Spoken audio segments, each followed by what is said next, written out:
All right, let's talk about the observational studies of the tropical zodiac. So, here where I'm located in North America, I am considered the northern hemisphere.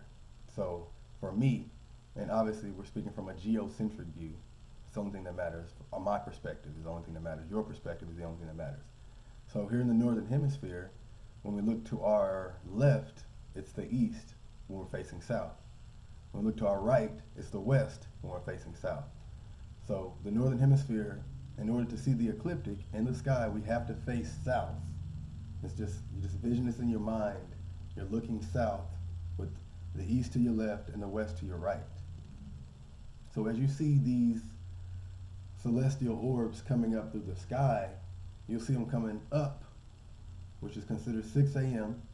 Aries. You see them coming up. Noon is Cancer. 6 p.m. starts Libra, and then 12 midnight is Capricorn. That makes sense? So you gotta understand, we can only see the top half. We can't see the bottom half of the ecliptic. It's just out of our view from this northern hemisphere perspective, okay? Now, flip it, and you go to the southern hemisphere, it will be the exact opposite. Just imagine, being a geocentric view, you're facing the north. You're going to see the exact opposite. You're going to see Aries coming up on your right side, and you're going to see Libra going down on your left side. It's just flipping the view. So the northern hemisphere and the southern hemisphere, the seasons and everything is flipped. So on June 21st is beginning of summer here in the northern hemisphere, but it's the beginning of winter in the southern hemisphere. And December the 21st is the beginning of winter in the northern hemisphere, but it's the beginning of summer in the southern hemisphere. So we got to understand our view and our perspective to actually even get to know who we are as a people, as a person. Like if you don't know where you are, you cannot possibly know yourself. So again, this observational studies allows you to be geocentric in the northern hemisphere with the sun coming up on the left, going down on the right, representing Aries coming up, going down into Libra or to hell or the underworld or however you want to call it, just because I call it hell or the underworld because you can't see the sun under the 6 signs under the ecliptic. You have the heavens, which you can see, the stars and heavens, and then you have hell, the underworld. And it's all astrological and it's all metaphorical. It's not anything real. It's just a description of the sky. And then this is where all the mythologies, all the fairy tales, everything comes from this, what I'm explaining to you.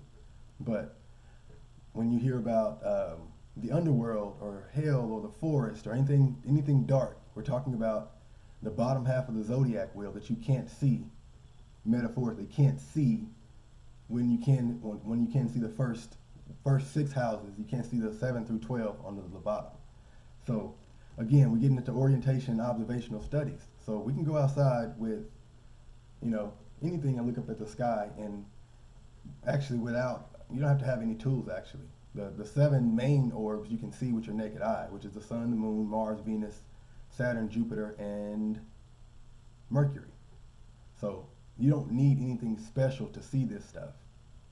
You just need to go outside and look, and you have to know where you are. So, and again, if you still confused, we're not on a ball, we're not spinning through space, we're not doing any of that stuff. That's propaganda bullshit.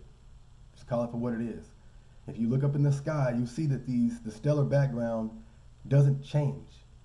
Now they slowly rotate, obviously, but as far as the formation of these constellations, they've been there for thousands and thousands and thousands of years. They never change. So if somebody tries to tell you that we're on a spinning ball or a globe or going through space, just ask them, how are the constellations constant for millennia? It doesn't make any sense. So again, when you get into the observational studies and you actually go outside and see it for yourself and you put yourself in the geocentric view and you stop being programmed, when you just go look for yourself, you'll see that where we are, again, in the northern hemisphere and the southern hemisphere, like the closer you get under the equator, the more majestic the ecliptic will look. It's like right over your head. You go under the equator, that's literally where the sun's path is. That's why it's so hot closer to the equator. And then the further you get south of it or north of it, it's cooler. But under that ecliptic, you can look up and see the majestic sky and how beautiful it is at night, the closer you are to the equator. Now, if you go further north, it's hard for you to see. You go further south, it's harder for you to see. But the closer you are to the equator, you can see the beauty of what tropical astrology is all about. And yes, that's where we are. That's the location. More to come.